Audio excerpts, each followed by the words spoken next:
시청자 여러분 안녕하십니까. 센 경제 현장의 임동석입니다. 우리 코스피 지수가 오늘 상당히 큰 폭으로 떨어졌습니다. 60포인트 이상 폭락하면서 연중 최저치를 또다시 경신했는데요. 외국인들이 엄청난 물량을 쏟아 부었고요. 그리고 환율 급등 등 상당히 많은 악재가 겹치면서 우리 증시가 오늘 맥을 못 추는 그런 하루를 보였습니다. 무엇보다도 정부에서 이런저런 정책들도 많이 내놓긴 했습니다만 그것 가지고는 시장에서 좀 안 되지 않을까라는 그런 좀 불안한 그런 시각을 거두지 않고 있는 것도 하나의 요인으로 작용하고 있는 듯합니다. 자, 오늘 센 경제 현장에서는요, 좀 더 자세히 증시를 분석해보는 시간을 갖겠고요. 그리고 삼성전자의 샌디스크 인수 철회, IPTV의 본격 상용화에 대해서도 함께 살펴보겠습니다. 자, 먼저 삼성전자가 세계 1위 플래시 메모리 카드 업체인 샌디스크에 대한 인수 의사를 밝힌 지 그다지 오래되지 않았는데요. 자, 그 인수 의사를 철회했다는 소식이 들려왔었습니다. 오늘 아침에 들려온 소식인데요. 자, 그 배경과 그 상세한 내용이 무엇인지에 대해서 한번 알아보겠습니다. 또 이것이 뭐 진정한 의미인 것인지 아니면은 어떻게 좀 더 좋은 조건에 인수를 하기 위한 어떤 하나의 그 절차인 것인지 그거에 대해서도 솔직히 많은 사람들이 의구심을 갖고 있습니다. 서울경제신문의 홍재원 기자 연결돼 있습니다. 안녕하십니까? 네, 안녕하세요. 네, 삼성전자가 샌디스크 인수 제안을 철회했다죠? 예, 그렇습니다. 삼성전자는 오늘 이윤우 부회장 명의로 샌디스크 경영진에게 서한을 보냈는데요. 여기에 그런 내용이 들어있습니다. 삼성은 지난달에 샌디스크를 주당 26달러에 인수하겠다는 제안을 한 적이 있는데 오늘 이 제안을 전면 철회한다고 밝힌 겁니다. 네. 자, 그렇다면 이제 원래 삼성이 처음부터 왜 이 샌디스크사를 인수하려고 했는지 어떤 득이 있길래 그랬던 건지가 궁금한데요. 예, 그 미국 샌디스크는 메모리 카드 분야에서 1위 업체인데요. 디지털 카메라 같은 데 끼우는 납작한 메모리 카드 다들 아실 겁니다. 이 카드 안에는 반도체 칩이 들어가는데 이 칩을 삼성이나 도시바 같은 반도체 회사가 만듭니다. 그러니까 정리하면은 삼성이 샌디스크를 인수하면 삼성의 반도체 칩에 대한 판매처를 확보하게 되니까 도시바 같은 경쟁업체보다 점유율에서 유리해질 수 있습니다. 네. 자, 그렇다면 인수를 하겠다고 했다가 이번에 철회를 한 그 배경은 무엇일까요? 예, 삼성에서 생각한 가격이 샌디스크 한 주당 26달러고요. 이 금액을 지난달에 공개 제안을 했는데요. 근데 이제 샌디스크는 좀 더 비싸게 팔겠다. 이게 뭐 한 35달러나 40달러 얘기까지도 나왔는데요. 아무튼 거절했습니다. 양측의 가격이 안 맞은 게 철회된 가장 큰 이유라고 봐야 합니다. 네. 자, 그렇다면 삼성에서 어떤 해외 기업을 인수합병한다는 게 그렇게 자주 들려오는 소식은 아닌데요. 그렇습니다. 자, 그럼 어떻게 되는 겁니까? 이번에 인수 철회를 하면은 인수 자체에 대한 시도가 이제 없어지는 겁니까? 사실 삼성의 정확한 입장은 주당 26달러 제한을 철회한 것이지 인수를 완전히 포기한 건 아니라는 겁니다. 바꿔 말해서 샌디스크한테 뭐 자꾸 가격을 튕기면 우리가 인수를 안 할 수도 있다라는 어떤 최후 통첩을 보내서 샌디스크가 가격 협상에 현실적으로 좀 나서라 하는 어떤 고강도 압박을 주려는 의도로 봐야 정확할 것 같습니다. 이게 사실 요즘 반도체가 불황인데요. 샌디스크를 인수할 만한 데가 삼성 외에는 또 별로 없습니다. 이게 샌디스크도 많이 어렵고요. 그래서 샌디스크가 삼성에 맞춰서 조만간 가격 결단을 내릴지 뭐 다른 인수자를 찾을지 한번 지켜봐야 할 것 같습니다. 네. 자, 지금 뭐 주가가 워낙 그 급락기에 놓여 있어서 샌디스크 주가도 계속해서 아마 내려갈 텐데 뭐 어떻게 기다리다 보면 뭐 좋은 소식이 들려오지 않을까 그런 기대도 하게 됩니다. 그렇습니다. 네. 자, 지금까지 서울경제신문 산업부의 홍재원 기자와 이야기 나눴습니다. 고맙습니다. 예, 감사합니다. 네. 자, 이 지상파 실시간 재전송을 포함한 양방향 서비스를 하는 것이 바로 인터넷 TV, IPTV라고 알려져 있습니다. 근데 아직까지 이제 IPTV를 많은 분들이 제대로 보질 않았기 때문에 이 IPTV의 개념이란 게 무엇이고 과연 그것이 기존의 TV와는 또 어떤 점이 다른 것인지에 대해서 상당히 많이들 궁금해하시던데요. 저는 그 IPTV에 관한 많은 궁금증 등을 풀어보도록 하겠습니다. 자, 서울경제신문 정보산업부의 송영규 기자 연결되어 있습니다. 안녕하십니까? 네, 안녕하십니까? 네. 자, 요즘 새로운 방송 매체죠. 이 IPTV에 대한 관심이 참 많습니다. 저도 방송 관련 종사자이기 때문에, 그 어떤 산업의 어떤 재편이라든가 그런 거에 대해서 상당히 관심이 가는데요. 네. 자, 뉴스를 보니까 KT와 KBS, SBS가 지상파 방송을 IPTV로 재전송할 수 있도록 어떤 협정을 맺었다는 그런 소식도 들려오더라고요. 네네. 자, 어떻게 되는 겁니까? 설명 좀 부탁드립니다. 네. KT는 SBS하고 KBS하고 어제 프레스센터에서 간담회를 갖고 지상파 실시간 방송을 IPTV로 재전송하는데 합의를 했습니다. 이로써 IPTV 가입자들이 일반 케이블 TV에서 영화나 자체 제작 프로그램 등을 즐길 수 있을 뿐만 아니라 KBS와 같은 일반 방송사가 내보내는 뉴스나 드라마 같은 프로그램도 실시간으로 볼 수 있게 됐습니다. IPTV가 가장 두려워하는 걸림돌이 제거가 된 셈이죠. 가장 큰 쟁점인 가입자 모집에 따른 수수료도 앞으로 3개월간 운영해 본 후에 그 결과를 토대로 다시 타결을 짓도록 합의를 했습니다. 이로써 IPTV는 케이블 방송과 비슷한 지위를 가지고 같이 경쟁할 수 있는 기반을 마련했다고 볼 수가 있겠습니다. 또 또 KT는 방송 콘텐츠를 공급해주는 대가로 각 방송사별과 펀드를 조성하기로 했는데요. 펀드 조성 규모와 방법은 이사회에서 결정한 것으로 알려져 있습니다. 네. 자, 저도 사실 그 형네 집에 놀러 갔다가 그 IPTV를 신청해서 이제 보고 있더라고요. 서비스 기간이라 그러면서 네네. 이제 보고 있는데 사실 보려고 채널을 돌리다 보니까 그다지 볼만한 것도 없고 그 영화 VOD 서비스 같은 경우도 이렇게 눈을 확 잡아끄는 콘텐츠가 없어가지고 이게 과연 경쟁력이 있겠는가라는 그런 생각을 했었는데 네네. 이제 뭐 KBS라든가 그 SBS라든가 그런 지상파 방송을 재전송할 수 있게 되면 콘텐츠 자체 그 어떤 그래도가 확 올라간다라는 그런 장점이 앞으로 생기겠군요. 그렇습니다. 네, 근데 이번 합의에서 MBC는 들어있지 않는데요. 자, MBC는 왜 이번에 빠져 있는 겁니까? 네, 타결이 안 된 가장 큰 이유는 MBC에서 3개월 후 타결이라는 그 원칙에 반대를 했기 때문입니다. MBC에서는 일괄 타결을 주장을 하고 있는데요. 이것은 한꺼번에 모든 것을 해결해서 차후에 불씨를 만들지 말자는 입장을 보이고 있는 것으로 해석됩니다. 하지만 그 MBC에서도 협상에 적극적으로 나서고 있고 또 그 속에서도 지금 현재는 타결 직전이다. 뭐 이런 말들을 하는 걸로 봐서 11월 중국 상영화에는 별 문제가 없을 걸로 보입니다.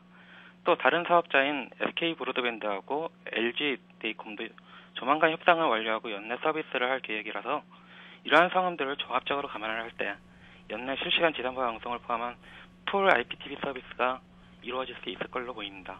네.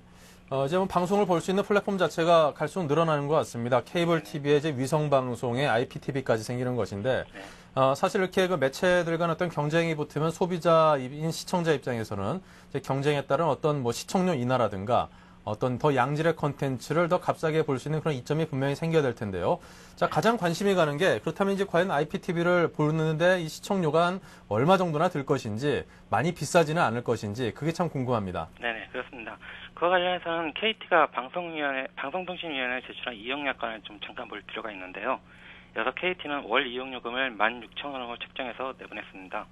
케이블 TV 이용료가 디지털 방송 기준으로 해서 봤을 때 약 15,000원 정도라는 것을 감안하면은 약 1,000원 정도 비싼 편이라고 할 수가 있겠습니다. 하지만 그 각 통신사에서 지금 경쟁적으로 결합 상품을 내놓고 있는데 이것을 이용하면은 12,000원 정도 내려갈 것이다. 이런 게 KT에서 설명하고 있는 내용입니다. 이렇게 보면 이용료 면에서 IPTV나 케이블 TV나 별 큰 차이는 없을 거라고 생각이 됩니다. 하지만 그 SK 브로드밴드나 LG 데이콤 같이 후발 사업자들이 경쟁력 강화를 위해서 요금을 내릴 가능성들이 높기 때문에 요금은 좀 더 내려갈 수 있을 것이고 소비자 편익도 좀 올라갈 수 있지 않을까 생각됩니다. 네, 요즘같이 이제 경제적으로 상당히 어려운 시기에 지갑 열기를 두려워하는 요즘 같은데 이게 사실 15,000원, 16,000원 이 정도 돈도 결코 작은 돈이 아니죠. 네. 앞으로 좀 더 이용료가 내려가야지 좀 더 많은 사람들이 호응할 수 있지 않을까 그런 생각이 좀 드네요. 네, 그렇습니다. 네, 이 IPTV가 상용화됐다고 이제 업계 관계자들이 이제 많은 사람들이 참 그 기대 반 근심 반 하면서 쳐다보고 있는데 이 시장의 분위기가 또 그렇게 썩 긍정적이고 우호적이지만은 않다는 이야기도 들려오더라고요. 네네. 물론 걸림돌이 하나도 없는 것은 아닙니다. 좀 중대한 내용들이 몇 가지가 있습니다. 네. 이번 협상이 선 송출 후 타결이라는 방식으로 정해져 있습니다. 즉, 송출을 먼저 하고 나중에 협상을 하겠다라는 얘기인데요. 여기서 문제가 되는 게 가입자에게 받는 수수료를 둘러싼 것입니다. 따라서 이 수수료를 얼마나 받을 것이냐를 놓고 방송사하고 통신사하고 갈등이 재발할 가능성이 있습니다. 또 그 펀드 운영을 놓고서도 수익 배분 어떻게 할지 그리고 추가 수익은 어떻게 할지 그 방송사하고 통신사의 발언권은 어느 정도로 할지 뭐 이런 것 등등이 불씨 소지로 남아 있습니다. 여기에다가 방송사에게 수신료를 많이 줄 경우에 다른 콘텐츠 업체들한테 돌아가는 수수료가 적기 때문에 PP들이 반발도 만만치 않을 것으로 보입니다. 따라서 일부에서는 그 섣부른 성공은 장담하지 말라는 그런 그 경고도 하고 있는데요. 이런 것들이 다 이런 이유 때문이라고 할 수 있겠습니다. 네. 자, 어쨌거나 이제 새로운 하나의 매체로서 자리 잡는데 넘어야 될 산들은 많을 것이고요. 하나하나 착실하게 잘 넘어서 좋은 매체로 자리를 잡아 나가기를 기대를 해보겠습니다. 자, 지금까지 송영규 기자와 이야기 나눴습니다. 고맙습니다. 감사합니다. 네. 자, 국내 경제 이슈를 짚어보는 경제 뉴스 분석입니다.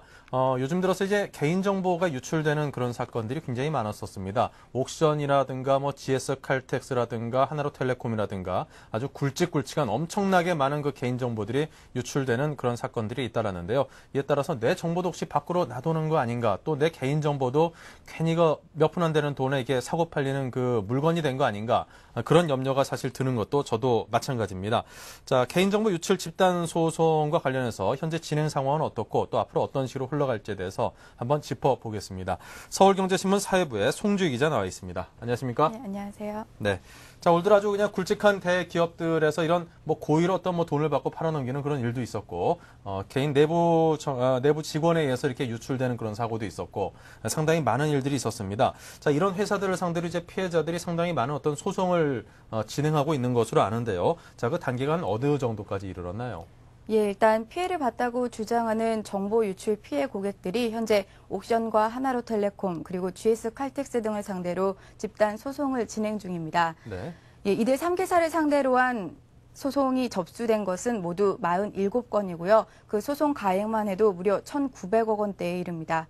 좀 더 구체적으로 살펴보면요. 옥션이 19건으로 가장 많이 접수가 됐고요. 소송 가액은 1,500억 원입니다. 이 경우에는 하나로텔레콤이나 GS 칼텍스 사건보다 소송 가액이나 인원의 규모가 상당히 크기 때문에 그 판결과 관련한 그 파장이 좀 더 예상이 되는 사건이라고 할 수 있겠습니다. 예, 하지만 하나로텔레콤은 현재 18건의 소송이 접수가 됐고요. 가장 최근 발생한 GS 칼텍스의 경우는 10여 건의 소송이 접수됐습니다. 하지만 앞으로 더 많은 인원이 소송을 제기할 예정이고 재판 결과에 따라 추가로 소송이 이어질 가능성도 있기 때문에 소송 가액과 소송 인원은 점점 더 불어날 전망입니다. 네. 자, 이런 경우에 뭐 적게는 수십만 원, 많게는 한 200여만 원까지도 뭐 배상을 받을 수 있다. 그런 이야기가 들리면서 그 피해자들 입장에서 나도 한번 해봐야 되는 거 아닌가라는 생각을 하시는 분들도 적지 않더라고요. 자, 과거에 이제 고객 정보가 어떤 유출이 됐다. 그러면은 외부에서 이게 해킹에 의해서 유출되는 경우가 일반적이었는데, 이번에 벌어지는 사건들은 그와는 좀 성격을 달리하는 경우들도 많이 있었죠. 예, 그렇습니다. 이번 이들 3개사에 대한 고객 정보 유출 유형을 보면 모두 다른데요. 먼저 옥션의 경우는 방금 말씀하신 바와 같이 외부에 의한 해킹에 의해서 고객 정보가 유출이 됐습니다. 하나로텔레콤은 관행적으로 기업과 텔레마케팅 업체가 고객 정보를 공유하던 과정에서 정보가 유출된 상황에 해당이 되고요. 또 마지막으로 GS 칼텍스는 내부 직원에 의해서 고객 정보가 유출된 케이스라고 할 수 있습니다. 네. 자, 그렇다면 이제 법원에서 소송이 진행될 경우에 과연 그렇다면은 어떠한 문제가 쟁점이 될지도 궁금한데 어떠한 책임을 묻고 또 그에 대한 배상은 어떤 부분에 대해서 이루어지는지 그게 좀 궁금합니다. 예, 가장 중요한 것은 기업들이 얼마나 고객 정보 유출 방지를 위해서 주의 의무를 기울였느냐입니다. 네. 예. 이 말은 선량한 관리자로서의 의무, 즉 선관 의무라는 말로 표현이 될 수가 있는데요. 정보 관리의 주의를 게을리 했는지 등의 여부가 이번 재판에서 최대 쟁점이 될 전망입니다. 앞서 말씀드렸던 옥션의 경우도 외부 해킹으로 인한 불가항력적인 사건이었다라고 사측에서는 설명을 하고 있는데요. 일부 피해 고객들은 사측이 전산망 관리에 소홀했다라는 비난을 제기하고 있습니다. 바로 이런 상황에서 선관 의무가 쟁점이 된다고 볼 수 있습니다. 네. 자, 그렇다면 이런 유사한 소송이 물론 그 이전에도 있었을 텐데요. 그럴 때 법원의 판단과 입장은 어땠는지 궁금한데요. 네. 예, 법원은 지난 2006년 LG전자 신입사원 채용 공고 과정에서 발생한 개인정보 유출 사건에서는 피해자 1인당 70만 원씩을 지급하라며 사측의 책임을 묻는 판결을 내렸습니다. 이 밖에도 국민은행 고객정보 유출 사건이나 NC소프트의 리니지2 아이디 도용 사건 때에도 피해 고객들에게 1인당 10만 원씩을 지급하라며 사측에게 책임을 물었습니다. 이처럼 최근 법원은 기업들의 고객정보 유출 사건과 관련해서 그 책임을 매우 엄하게 묻고 있는데요. 특히 개인정보 유출로 인한 정신적 피해 등을 판결 시에 충분히 고려하는 추세입니다. 이에 따라 고객 정보가 유출돼 어떤 유형뿐만이 아닌 무형의 피해를 받았다는 사실이 입증이 된다면 법원은 기업에게 배상을 명령하고 있습니다. 네. 자, 10만 원에서 많게는 한 70만 원까지도 받은 그런 전적이 있으니만큼 많은 사람들이 관심을 더 갖겠다 싶은 생각이 듭니다. 저도 한번 좀 알아봐야겠습니다. 네, 지금까지 서울경제신문 사회부의 송주희 기자와 함께 이야기 나눴습니다. 고맙습니다. 네, 계속해서 오늘의 경제 지표를 살펴보겠습니다. 오늘 유독 더 관심 있게 지켜봐야겠습니다.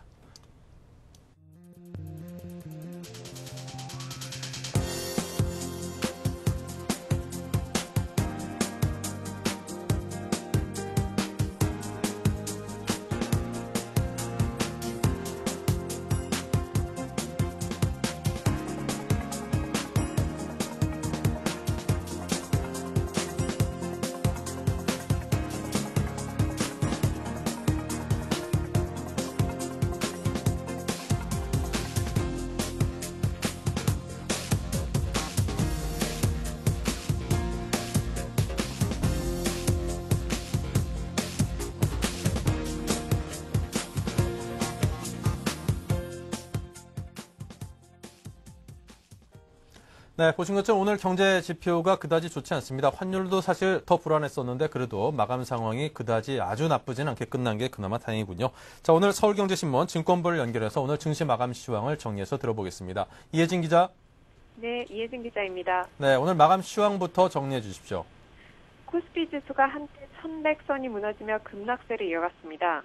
각국 정부가 잇따라 증시 안정책을 내놨음에도 불구하고 전날 뉴욕 증시가 큰 폭으로 하락한 데 이어 일본 증시마저 급락해 투자 심리가 패닉 상태에 빠져들었습니다. 장중 한때 코스피 지수가 8% 이상 빠지면서 연중 최저점을 경신했고 유가증권 시장에서는 올 들어 9번째 사이드카가 발동되기도 했습니다. 오후 들어 낙폭을 만회해 어제보다 5.14% 하락한 1134포인트로 장을 마쳤습니다. 코스닥 지수도 15포인트 내린 335포인트로 마감해 이틀째 하락했습니다. 네. 자, 그렇다면 투자 주체별 매매 동향도 궁금한데요. 오늘 주로 매도세를 강하게 보인 주체는 누구일까요? 예, 오늘도 외국인들이 주요 매도 주체였습니다.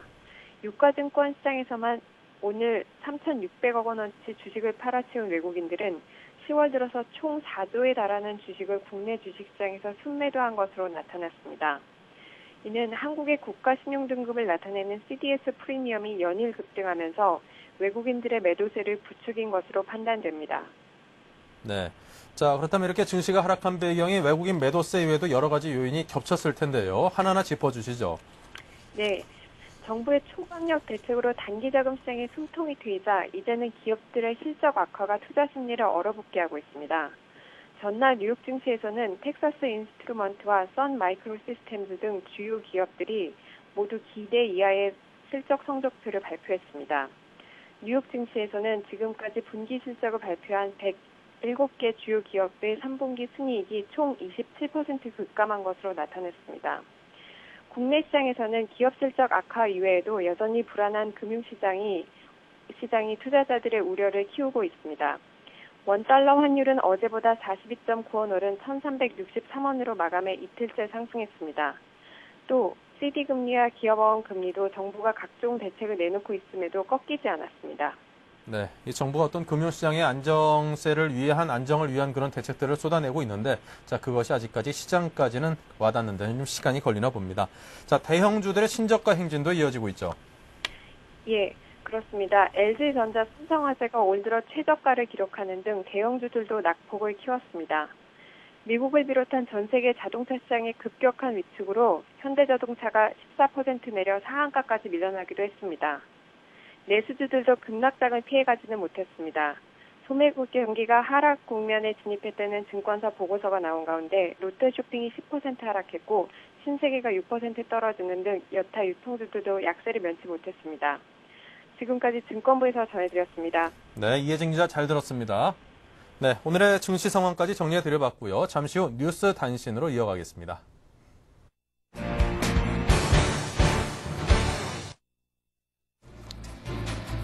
네, 오늘의 주요 뉴스를 정리해드리겠습니다. 강만수 기획재정부 장관은 오늘 국정감사에서 주택 실수요자에 대해 금융 규제를 풀어주는 방향으로 정책을 추진하겠다고 밝혔습니다.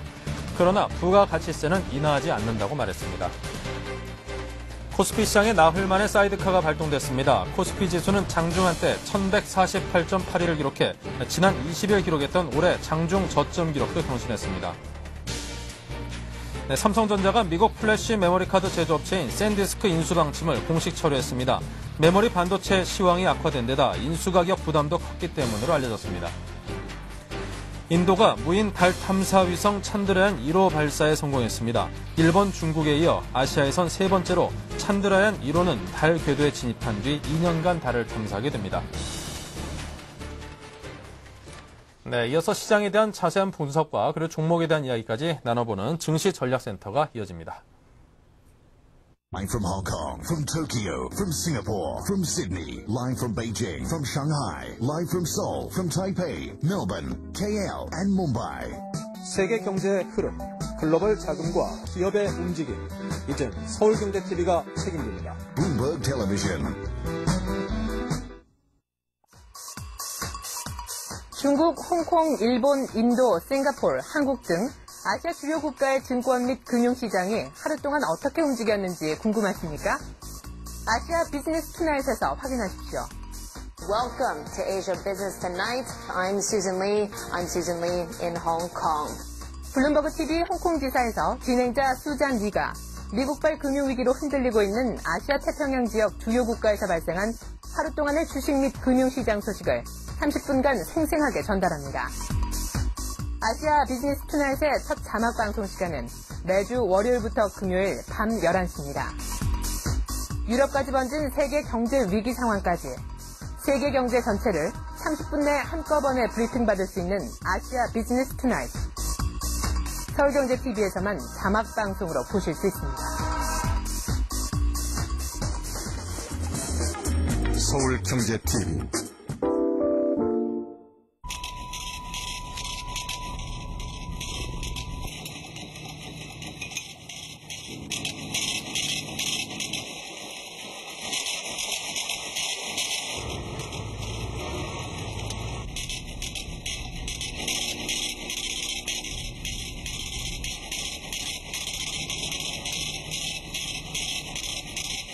에너지는 당신의 현금입니다.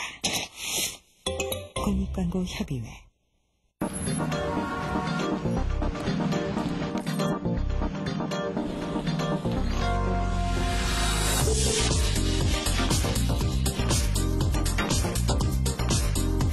블룸버그 TV 국내 독점 채널 서울경제TV.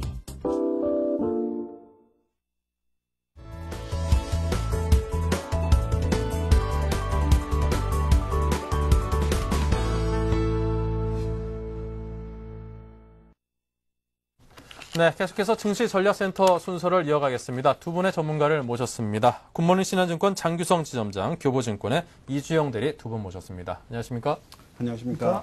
네, 먼저 장규성 지점장님께 여쭙겠습니다. 오늘 시장이 장중에 이제 1100선까지 깨지는 그런 일이 일어났는데, 사실 뭐 지금의 어떤 시장 상황이나 경제 상황을 놓고 보면은 지극히 당연하고 예상이 충분히 예상할 수 있었던 그런 상황이 오늘 뭐 일어났다라고 저는 이렇게 평가를 하고 싶습니다. 네. 사실 이것도 최악의 상황은 아직 아니라는 생각도 들고요. 자, 오늘 장에 대한 정리부터 부탁드립니다. 네. 코스피 지수가 오후 2시 넘어서면서 수직 낙하를 하면서 지수가 1100선이 깨지기도 했습니다. 오늘 종가로는 지수가 마이너스 61포인트, 1134포인트로 끝났습니다. 전일 정부가 발표한 건설업 지원책이 실질적으로 단기적인 처방에 불과하다는 그런 실물 경기에 대한 악화에 대한 우려가 나오면서 주가가 큰 폭으로 하락을 했습니다. 오늘 2시경에는 코스피 지수에 올해 들어 9번째 사이드카가 발동이 되면서 거래가 정지가 되기도 했고요. 오늘 매매 주체별 동향을 보면은 외국인들이 3,600억 순매도를 했고 기관이 30억 정도 순매수, 이러면서 사실적으로 매수 주체가 부재가 되는, 매수 주체가 없는 그런 상황에서 오늘 100포인트, 장중이지만은 100포인트 이상 하락하는 그러한 그 하락장을 보였다고 볼 수가 있습니다. 네. 자, 이주영 대리님께도 여쭤보겠습니다. 내일도 그렇고 앞으로 향후 증시 어떤 방향성을 예측한다는 게 참 어려운 일이라고 보여집니다. 어떻게 보십니까? 예, 글쎄요. 오늘 장은 역시 가장 얘기가 많이 됐던 게 그 심리였던 것 같습니다. 무엇보다도 시장 참여자들이 모두 다 이성적인 참여보다도 그런 공포 심리에 질려서 좀 비이성적인 투자 행태를 보였다고 생각되는데요. 장중에 그 많이 나돌았던 루머들 가운데 뭐 유럽 은행의 그 파산설이라든지 아니면 뭐 김정일 사망설, 뭐 ELS 관련 해지 물량에 관련해 가지고 그 물량이 많이 쏟아져 나올 것 같다라는 그런 루머들이 더욱 그 불안감을 증폭시키면서 지수 하락을 더욱 확대시켰습니다. 이에 아울러 가지고 또 이제 펀드 환매 사태나 아니면 그동안의 신용 매매 거래자들이 지금 지수 하락을 버티지 못해서 그런 담보 부족으로 인한 반대 매매에 그런 우려감들도 더욱 그 불안감을 더 가중시킨 것 같고요. 또 환율이 급등한 것 그리고 우리와 같은 시간에 거래가 진행된 일본 시장이 급락한 것도 주요한 요인이 된 것 같습니다. 네. 자, 그렇다면 두 분의 어떤 현 시장에 대한 분석과 생각을 들어봤고요. 두 분의 포트폴리오와 투자 포인트를 한번 짚어보겠습니다. 자, 먼저 장규성 지점장님부터 말씀해 주시죠. 네. 오늘 제가 단말기에 종목을 한 200종목 정도를 켜놓고 보고 있는데 그중에 4종목 정도가 오늘 플러스를 보이고 전체 196개 종목이 하락세를 보인 장이 오늘 상당히 심각한 그런 모습을 보였습니다. 지금 시장의 문제는 시장에 돈이 없다는 게 제일 큰 문제인 것 같아요. 네. 예, 그래서 정부에서 현 금융시장이 자체적으로는 쉽게 대응할 수가 없는 그런 상황이기 때문에 정부에서 추가적인 안정대책이 발표가 되었으면 하는 그런 바람입니다.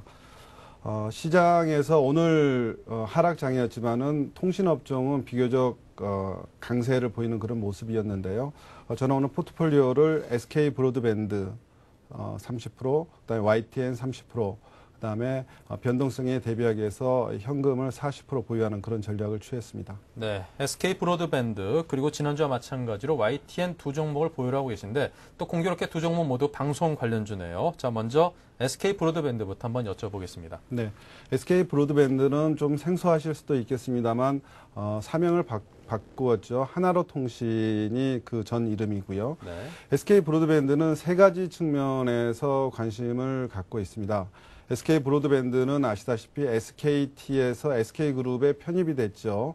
SK그룹에서 편입을 하면서 시너지 효과를 기대를 할 수가 있는데요. 아시다시피 SKT는 무선 이동통신에 강한 회사이고 SK 브로드밴드는 유선 초고속 인터넷 이런 쪽에 강점을 가지고 있는 회사입니다. 그래서 SKT가 지금 가입자가 한 2,400만 명 정도가 되고 SK 브로드밴드가 가입자가 한 350만 명 정도 되는데 이 양사가 결합 상품을 출시를 하면서 현재 가입자가 큰 폭으로 증가를 하고 있는 그런 상황입니다. 그래서 SKT와의 시너지 효과를 기대한다는 측면에서 주목을 하고 있고요.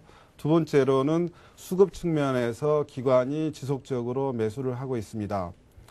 외국인 지분도 현재 3%에 불과한데요. SK 브로드밴드가 실적이 개선되고 가입자 수가 증가한다고 했을 때 외국인들의 매수도 기대를 할 수가 있는 그런 측면입니다. 그리고 세 번째로는 SKT와의 합병 가능성이 상존하고 있다는 그런 사실입니다. KT와 KTF가 유무선 통합을 하려는 그런 계획이 진행 중에 있고 LG그룹 역시 LG텔레콤과 LG데이콤 간의 무선과 유선의 통합을 추진하고 있는 그런 상황입니다. SK 브로드밴드 역시 전체 그룹의 사업 구도 측면에서 유무선 통합이 현재 통신 사업의 대세라고 할 때 2009년 이후에 SKT와 SK 브로드밴드의 M&A 통합이 가시가 된다 그러면은 주가의 한 단계 레벨업도 기대를 해볼 수가 있습니다. 이러한 세 가지 측면에서 SK 브로드밴드를 포트폴리오에 편입을 합니다. 네, 자, 새로 편입한 종목인 SK 브로드밴드에 대한 설명을 들어봤고요. 자, 지난번에도 한번 말씀을 해주셨는데 YTN에 대해서도 여전히 긍정적인 시각을 견지하고 계시는군요. 그렇습니다. YTN도 방송 관련주인데요. 최근 주가가 5,500원까지 상승을 했다가 지금은 주가가 3,600원대 이렇게 되어 있습니다. 일단 기술적인 측면에서 매력이 있는 그런 상황이고요. 첫 번째로는 실적 개선에 주목을 합니다. YTN은 광고 매출이 증가를 하고 있는 그런 상황이고 2008년 기준 120억 정도의 순이익을 기대를 하고 2009년에는 170억 정도의 순이익을 기대를 합니다. 그래서 실적 개선에 주목을 하고 있고요. 두 번째는 M&A에 대한 기대입니다. 방송산업 규제 완화에 따라 가지고 YTN이 정부에서도 방침을 밝혔습니다만 정부에서 가지고 있는 공기업에서 가지고 있는 58% 지분을 매각할 그런 계획을 가지고 있습니다. 해서 M&A에 대한 기대감이 살아있는 그런 상황이고요. 하지만 위험 요인도 볼 수가 있는데 주목할 점은 최근에 2008년 7월에 YTN의 신임 사장이 내려오면서 노사 간에 지금 분규가 지금 계속되고 있습니다. 3개월째. 그러한 요인이 하나의 또 위험 요인이라고 볼 수가 있고 YTN은 2009년 내년 3월 달에 PP 그러니까 프로그램 프로바이더의 기한이 만료가 됩니다. 그래서 지금 현재 정부에서는 10월 달에 위원회를 신설을 해서 12월까지는 가부에 대해서 이 심사를 할 그런 계획인데 지금 전반적으로는 무난히 통과하지 않겠는가 하는 네. 그런 생각을 가지고 있습니다. 그래서 이런 세 가지 요인에 주목을 하면서 YTN을 포트폴리오에 편입을 하고 있습니다. 네. 자, 그렇다면 YTN 같은 경우에 이제 접근을 한다면 어느 정도 가격대 생각을 하십니까? 주가는 지금 3,700원대인데요. 한 5,000원 정도까지는 무난히 갈 수 있을 거라 이렇게 생각을 하고 있습니다. 네. 자, 장규성 지점장님의 말씀을 들어봤고요. 계속해서 이주영 대리님께도 한번 여쭤보죠. 예. 제가 포트폴리오에 넣은 거는 한국전력하고 UIL이라는 종목인데요. 네. 한국전력 같은 경우에 35% 그리고 UIL은 코스닥 종목이니까 아무래도 좀 요즘에 불안해서 한 15% 정도로 포함하고요. 그리고 나머지는 현금 50%로 했는데 장이 아직은 좀 불안한 감이 좀 많이 있어서 될 수 있으면 좀 보수적으로 접근하려고 포트폴리오를 이렇게 짜봤습니다. 네. 자, 먼저 한국전력부터 들어보죠. 예. 한국전력은 뭐 이미 뭐 잘 아시는 바와 같이 정말 우리나라에서 가장 유명한 경기 방어주라고 또 말이 일컬어질 수 있는 종목인데요. 최근에 3분기 실적이 굉장히 안 좋게 나왔는데 그런 어닝 쇼크라고까지 불릴 정도로 이 투자자들한테는 그렇게 느껴지실 정도로 좀 사상 최악의 실적을 냈습니다. 하지만 이러한 실적 악화는 이미 좀 예견된 사항이고 그런 것들이 주가에 반영되지 않았나 싶은 생각입니다. 그것보다도 오히려 향후에 환율 안정과 그리고 유가 하락이라는 그 기조가 계속 유지될 때에는 그런 수혜가 예상될 것 같다라고 생각해서 편입해 봤습니다. 이와 아울러 가지고 이 동사의 향후 미래 성장성 관련해 가지고 한 말씀 드리자면요. 네. CDM 사업권 취득을 했는데 CDM 사업이라는 거는 이미 뭐 주지의 사실이긴 한데 그 탄소 배출권 관련해 가지고 여기에서 수익을 얻고자 하는 그런 사업입니다. 동사는 그 발전 과정에서 생성되는 그 육불화학이라는 가스가 있는데요. 네. 그 가스를 현격히 줄이는 그런 기술을 독자적으로 개발했습니다. 그래서 이것이 향후에 탄소 배출에 관련한 그런 규제가 강화되는 시점에 가서는 이 기술이 좀 더 빛을 발할 수 있을 것 같고요. 무엇보다도 지금 제가 앞서 말씀드린 바대로 지금 보수적으로 접근하자면은 그 종목의 그 밸류에이션을 따지지 않을 수가 없는 국면이라고 생각합니다. 그래서 한국전력 같은 경우도 굉장히 매력적인 밸류에이션인데요. 제가 어제 종가 기준으로 계산을 해봤을 때 PBR 즉 주가 순자산 비율이 0.4배 정도 되는데 이거는 동사의 그 10년치 주가를 계속 쭉 살펴봤을 때 그 저점이 0.3인 것을 확인할 수 있는데요. 그 저점 부분이 가까이 왔기 때문에 지금은 그 추가적인 하락보다도 오히려 좀 그 저점을 찾아가는 그런 방식의 투자가 고려 대상이 아닌가 싶습니다. 네. 자, 이렇게 해서 의견을 들어봤고요. 또 UIL이라는 종목, 상당히 좀 생소한 종목인데요. 예. 이 종목은 유일전자라는 그 구사명이 유일전자였는데요. 네. 휴대폰 부품주로 예전에 좀 테마가 많이 형성됐을 때 유명했던 회사입니다. 네. 최근에 3분기 그 실적이 나왔는데 3분기 실적이 굉장히 잘 나왔습니다. 그 주 요인이 그 세 가지로 요약할 수 있는데요. 특히 이제 그 삼성전자하고 LG전자 쪽에 뭐 매출이 많은데 그쪽에 그 고가 폰용 키패드를 많이 이번에 납품을 했고요. 그리고 중국에 천진법인이 있는데 거기에 그 매출이 많이 증가했습니다. 그래서 거기에서 얻는 로열티가 많이 증가했습니다. 그리고 아울러서 달러와 결제가 많은 동사의 특성이 있는데요. 그래서 이제 최근에 그 원화 약세에 따른 환차익이 많이 발생해서 이번 실적이 이렇게 좋게 나왔습니다. 네. 향후에 이런 그 원화 약세가 만약에 지속된다면은 이 회사 같은 경우에는 더더욱 수익이 더 많이 늘어날 걸로 예상되는데요. 최근에 삼성전자가 유럽 시장에서 굉장히 공격적으로 점유율을 높여가고 있습니다. 이런 상황에 발맞춰서 이 회사도 아울러서 계속 그러한 수혜를 입을 걸로 예상이 되고요. 또 한 가지 말씀드리자면 터치 스크린 개발을 지금 하고 있는데 올 연말쯤에 가면은 아마 개발이 완료될 것이라는 회사 측 얘기를 들었습니다. 이 동사가 개발하고 있는 이 터치 스크린 같은 경우에는 기존의 방식하고 약간 달라서요. 세계 최초로 촉각 센서를 사용한 그런 방식이라고 합니다. 그래서 향후에 이 회사의 신성장 동력으로서 자리매김할 수 있지 않을까 그런 생각을 하고요. 네. 한 가지만 더 말씀드리자면 이 회사도 매력적인 밸류에이션을 갖고 있습니다. 시가총액 한 70%에 이르는 그런 현금성 자산을 보유하고 있고요. 그리고 앞서 말씀드린 PBR도 0.6배 수준에 머물고 있어서 굉장히 저평가라고 생각합니다. 네. 앞으로 시장 심리가 좀 개선되고, 진정한 주식들이 이제, 진정으로 좋은 주식들을 발굴하게 되는 그런 투자자들한테, 발굴될 수 있는 종목이라고 생각합니다. 네.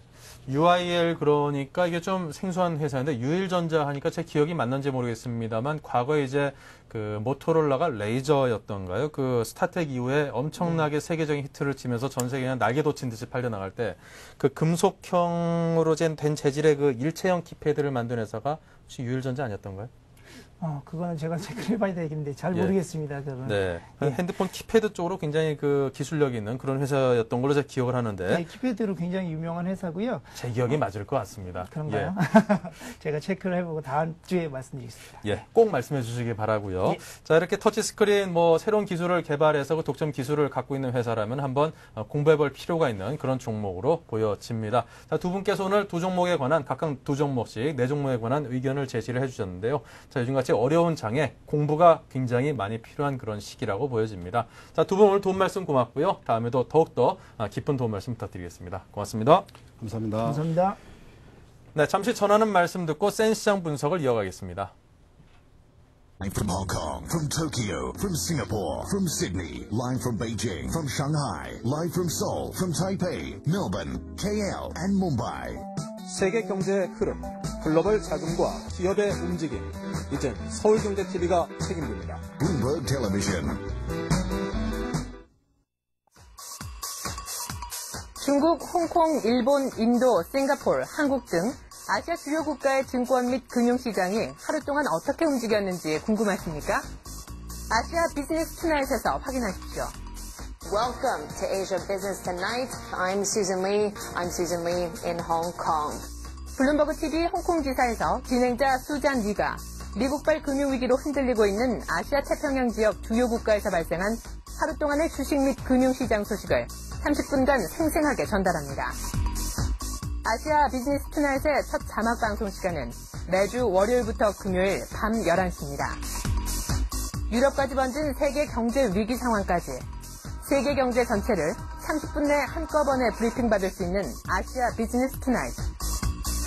서울경제TV에서만 자막 방송으로 보실 수 있습니다. 서울경제TV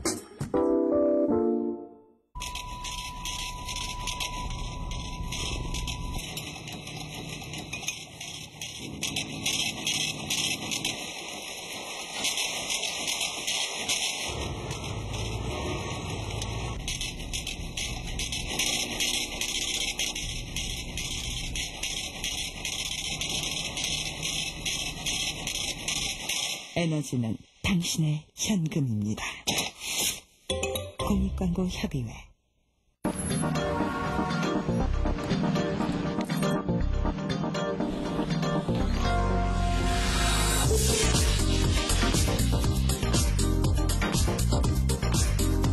블룸버그 TV 국내 독점 채널 서울경제TV.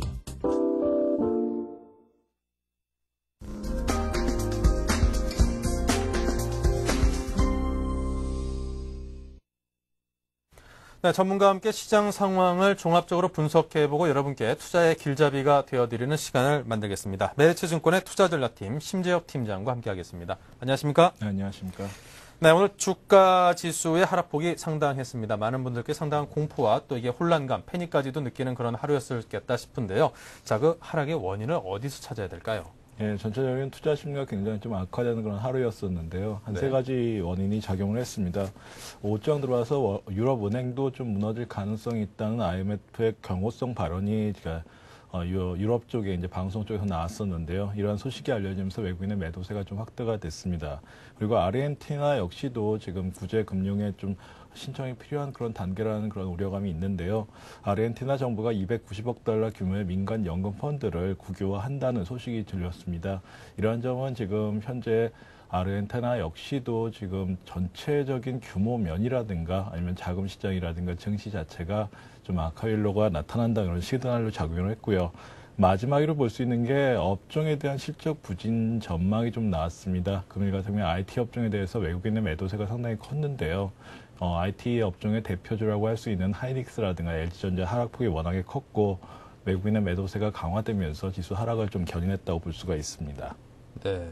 자, 그리고 원달러 환율의 변동성이 상당히 큽니다. 1,400원 선을 넘나드는 그런 모습까지도 보였다라고 하던데요. 자, 환율의 안정감은 한 언제쯤이나 우리가 찾을 수 있을까요? 아무래도 최근에 이제 저희가 좀 많이 집중했던 것이 TD 스프레드입니다. 그래프를 보시면서 말씀을 드릴 텐데요. 이 TD 스프레드에서 금일 같은 게 좀 집중했던 것이 라이보 금리에 최근 들어서 금주 들어서 좀 하락세로 좀 둔화되는 양상이 있었기 때문에 주 초반에는 원달러 환율의 상승폭도 좀 둔화가 됐습니다. 아래 보시면 검은색 라인으로 되어 있는 게 이제 미국의 국채 수익률의 상승률을 갖다 보여드리는 그래프인데 여기서 보면 알 수 있겠듯이 최근 특히나 이번 주 들어와서 미국의 국채 금리가 상승 반전하고 있기 때문에 이러한 점은 미국의 안전자산 선호 현상이 좀 둔화가 되고 있고 전체적으로는 자금 시장의 경색이 좀 완화되지 않겠느냐 하는 그런 영향이라든가 전망을 했었습니다. 하지만 금일 같은 경우에 보시면요. 엔달러 환율이 결국에는 100엔 선을 갖다 붕괴시켰습니다.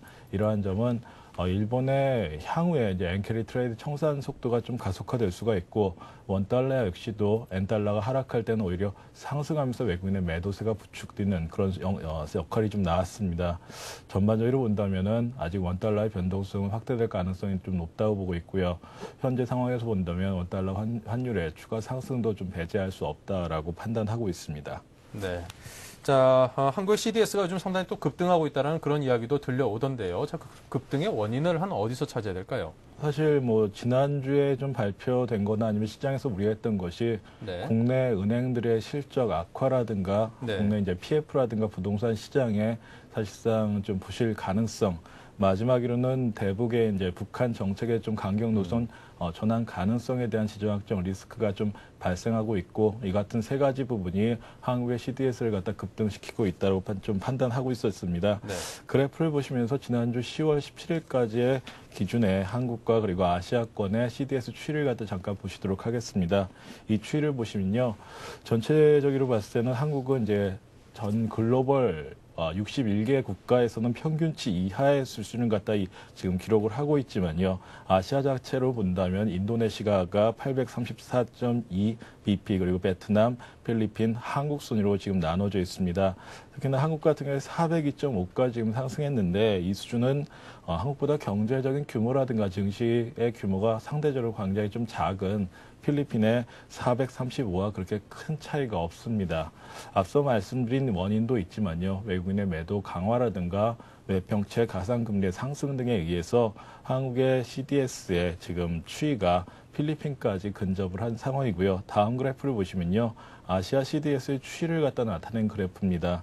현재 상황에서 보시면 알겠듯이 가장 높은 쪽에 있는 인도네시아를 제외한 2, 3, 4위권의 CDS 추이가 거의 좀 비슷한 양상입니다. 그래서 결과적으로 본다면 외국인의 매도세가 이와 같은 CDS 상승에 의해서 사실 좀 약간 한국 증시라든가 경제에 대한 불확실성이 좀 확대되고 있는 양상이기 때문에 향후에 외국인의 매도세가 좀 더 지속되거나 강화될 가능성이 있다라고 판단을 하고 있습니다. 네, 지금 이렇게 보니까 뭐 인도네시아의 한 거의 절반 정도로 2, 3, 4위권이 형성이 돼 있는데 사실 그 뭐 베트남, 필리핀 우리가 뭐 어떤 그 경쟁이라든가 어떤 비교 대상 자체로도 참 자존심 상해하는 그런 국가들과 별반 차이가 없는 도토리 키재기를 하고 있고요. 그리고 그 바로 아래 순위를 살펴보니까 말레이시아, 태국 같이 뭐 정치적으로 아직까지 좀 안정이 안 됐다 뭐 아니면 여러 가지 우리보다는 경제적으로 한참 미치다라고 평가하고 있는 그런 나라들보다도 우리가 거의 한 2배 정도의 어떤 그런 위치에 놓여 있군요. 자, 그렇다면 외국인들이 우리 시장을 바라보는 시각도 상당히 불안해질 거고 또 매도세도 상당히 강해지지 않을까라는 염려가 드는데요. 현재 상황에서 본다면 금일도 외국인의 대형주를 갖다가 위주로 해서 많이 순매도를 기록했습니다. 이런 것들이 펀더멘탈이라든가 향후 3, 4분기 전망에 대한 불확실성도 잠재를 하고 있지만 결과적으로 앞서 말씀드린 CDS 추이와 상당히 좀 연관성이 있다고 볼 수가 있습니다. 그동안의 추이를 본다면 CDS 상승폭이 올라갈 때 사실 불확실성이 확대가 되고 외국인 입장에서도 순매도의 기록을 했었는데요. 여기서 좀 한 가지 더 지금 좀 감안해야 되는 부분이 있습니다. 헤지펀드의 청산인데요. 이 헤지펀드가 청산되는 규모가 사실 좀 예상보다 클 수가 있다라고 좀 판단하고 있습니다. 그래프를 보시면서 말씀을 드리겠는데요. 이 그래프 같은 경우 이머징 마켓의 이제 헤지펀드의 수익률을 갖다 나타낸 그래프입니다.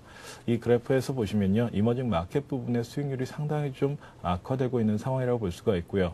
최근 들어서는 사실 이머징 마켓 쪽의 수익률은 지난 IMF에 해당되는 97년이라든가 8년 이후서 가장 좀 악화되어 있는 상황이고요. 오늘 이제 블룸버그라든가 해외 통신의 통신에서 나온 뉴스를 갖다 살펴보면 9월 달에 글로벌 헤지펀드의 수익률이 상당히 낮은 편입니다. 이러한 결과적인 측면에서 본다면 10월 달에 결산을 갖다 앞두고 있는 헤지펀드들이 많이 포진이 돼 있는데 이러한 포진돼 있는 헤지펀드들이 만약 갖고 있는 펀드를 갖다 청산을 하게 된다면 외국인의 매도세도 같이 연동해서 늘어날 가능성이 있고요. 한국 증시라든가 특히나 아시아 증시에 있어서는 외국인의 매도세가 결과적으로 지수를 갖다 끌어내리는 그런 역할을 할 수가 있기 때문에 현재 상황에서는 4분기 결산이라든가 미국 경제지표 발표에 대한 불확실성도 있지만 수급 상황의 영향도 상당히 좀 크게 작용하고 있다고 판단하고 있습니다. 네. 자, 어쨌거나 이제 오늘 같은 장에서도 이제 워낙 그 급락하는 폭락장을 투자자분들이 맞다 보니까 사실 과거에는 그렇습니다. 이렇게 폭락을 하고 나면은 이제 시장이 어느 정도 이제 탄력이라는 게 있기 때문에 그에 대한 반발도 있을 수 있는 것이고 그 다음 날에 다다음 날 정도는 또 반발에 대한 어떤 좀 급등세도 기대를 하면서 그 타이밍을 적절히 활용하는 그런 투자자들도 분명히 또 있기 마련인데 지금 시장 자체는 그것조차도 조금은 기대하기가 좀 어렵지 않나라는 그런 굉장히 부정적인 시각이 강한 장세라고 보여지거든요. 이럴 때일수록 어떤 투자 자세를 어느 쪽으로 잡아나갈지가 굉장히 좀 힘듭니다. 어떤 조언을 해주시겠습니까? 우선 결론적으로 말씀을 드리면요. 금주에서 가장 그래도 기대를 했던 것이 정부 정책에 대한 기대감이었습니다. 지난주에 이제 한국 정부가 이제 금융 안정화 대책이라든가 금주에 들어서는 건설과 관련된 부동산 정책들이 많이 나왔었는데 이런 것들은 사실 후차원적인 그런 부분이고요. 선차원적인 부분이라고 볼 수 있다면은 사실 유동성이라든가 글로벌 증시의 신용 위기에 대한 불안감이 지금 현재로는 선진국에서 다시 이머징 마켓으로 확대되고 있습니다. 결과적으로 본다면 외국인의 매도도 중요하지만 투자 심리를 갖다 얼어붙일 수 있는 그런 악재들이 많이 존재를 하고 있기 때문에 현재 상황에서 밸류에이션이 낮고 저평가 메리트라서 접근하는 건 상당히 좀 리스크가 크다고 보고 있고요. 우선은 관망하신 스탠스가 오히려 낮다라고 판단하고 있고 마지막으로는 리스크의 관리를 갖다 집중할 필요가 있습니다. 현금의 비율을 갖다가 좀 더 높이시는 그런 방식이 좋긴 한데 워낙에 장중에 변동폭이 크고요. 변동폭이 클 때는 업종별 순환매에서 하락폭도 굉장히 크게 나오고 있습니다. 그래서 워낙에 좀 수익률이 안 좋은 상황에서는 우선 지켜보는 그런 자세도 좀 필요하다고 보고 있습니다. 네. 불안하니까 그냥 아무것도 하지 말을까요? 우선 지켜보는 것이 현재 외국에 이제 벼는 외생 변수에 의해서 한국 증시가 영향을 많이 받고 있습니다. 정부에서 많이 지원을 하고 노력을 하고 있긴 하지만 이런 부분을 갖다 커버하기는 굉장히 힘듭니다. 즉 한국 정부의 노력에도 좀 제한이라든가 한계가 있을 수밖에 없기 때문에 현재 상황에서는 그냥 관망하시는 것이 오히려 그냥 나은 전망이 되지 않을까, 전략이 되지 않을까라고 생각을 하고 있습니다. 네. 아무것도 하지 말라고 하십니다. 네, 지금까지 메리츠증권의 투자전략팀의 심재혁 팀장과 함께 이야기 나눴습니다. 크게 참고하시기 바랍니다. 고맙습니다. 네, 감사합니다. 네, 장이 굉장히 불안합니다. 조금 전에 심 팀장께서도 말씀을 하셨는데요. 지금은 어떤 우리 장의 어떤 하나의 개인적인 문제가 아니고, 글로벌 차원에서 어떤 외생 변수에 의해서도 상당히 크게 흔들릴 수 있는 그런 장이라는 분석이 딱 맞는 시기가 아닌가 싶습니다. 그런데 그 밖에서 무슨 일이 일어날지 또 어떤 변수들이 뻥뻥 터져 나올지 참 알기 힘든 상황에서 우리 일반 투자자들은 참 그 방향 잡기도 쉽지 않고 대응 방법을 찾는 거는 더더욱 힘들어 보입니다. 이럴 때일수록 보수적인 자세를 더욱더 강하게 갖고 나가시고요. 가치 투자에 한번 내가 승부를 걸어보겠다고 하시는 분들이시라면은 2년, 3년 후에 매번 역사를 보면은 반드시 위기는 극복되어졌고 그 이후에 그 이상의 어떤 반등이 있었다라는 그 사이클을 믿는 분이시라면은 길게 내다보는 투자를 하시는 분만이 좀 더 적극적으로 시장에 덤빌 때가 바로 지금이 아닌가 싶습니다. 하지만 아직까지는 좀 조심하는 게 좀 더 좋지 않을까 싶네요. 자, 오늘 순서 여기서 마치고요. 저희는 내일 다시 인사드리겠습니다. 고맙습니다. 임동석이었습니다.